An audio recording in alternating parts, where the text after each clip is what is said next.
로또 재판 판사복 걱정을 없앱시다. 판결에 놀라거나 공감하지 못하는 시민들의 목소리가 높습니다. 비판의 대상이 된 판사들은 신상털기 등 판사 비난을 멈추라고 요구합니다. 일부 법관들은 과도한 진영 논리, 공격으로 치부하며 법원의 판단을 신성 불가침의 영역으로 고수하려는 태도를 보이기도 합니다. 좋은 재판을 바라는 국민의 열망은 언제나 한결같습니다. 좋은 재판이 판사들에게만 좋은 재판이 아닐 것입니다. 사법권 독립 의지가 온전한 공감을 얻기 위해서는 부당한 외부의 공격과 합리적인 외부의 비판을 제대로 구분하여 성찰해 왔는지에 대한 물음에 정직하게 답할 수 있어야 합니다. 로또 재판이라거나 판사복이 없었다고 탄식하는 목소리와 여전한 전관 특혜의 의구심에 법관들이 성찰해야 할 몫은 없는 것인지 답할 수 있어야 합니다. 응답 없는 다짐만이 반복된다면 오로지 판사 무오류주의에 매몰된 공허한 외침으로 느껴질 뿐입니다.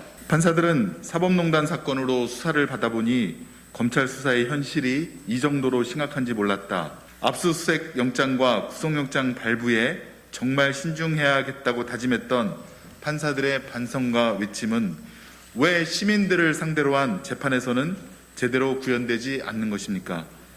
그간 법원이 무죄 추정의 원칙에 충실하게 검사의 입증 책임과 엄격한 증명을 제대로 살펴서 확실히 지적하고 객관 의무를 다하지 않은 검사의 행위를 준열히 꾸짖는 사례가 과연 얼마나 있었습니까?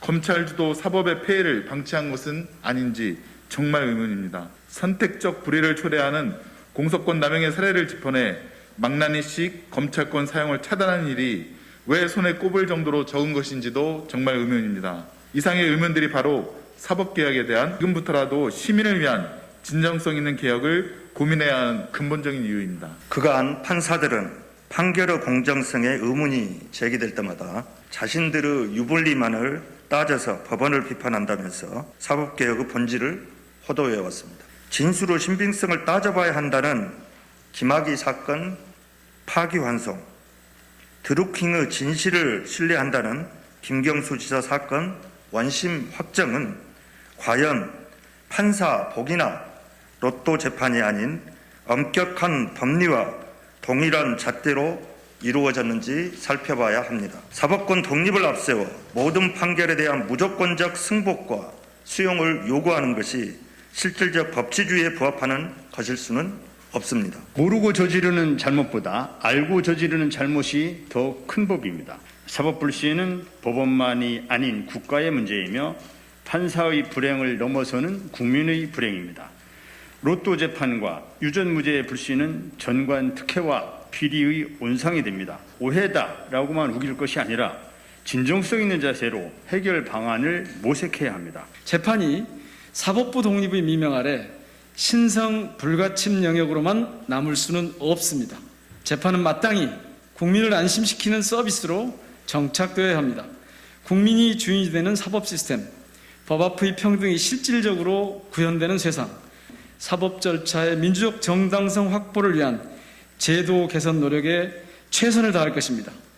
국민참여재판, 재심제도 확대, 재판소원 도입, 법조 일원화 정착, 법원 행정처 개편, 법관 인사 시스템 개선, 법 왜곡죄 신설, 판결서 전면 공개, 대법관을 포함한 법관 증언 등 산적한 사법개혁 과제를 방치하지 않고 국민의 사법부를 이루는 노력에 박차를 가해 나가겠습니다.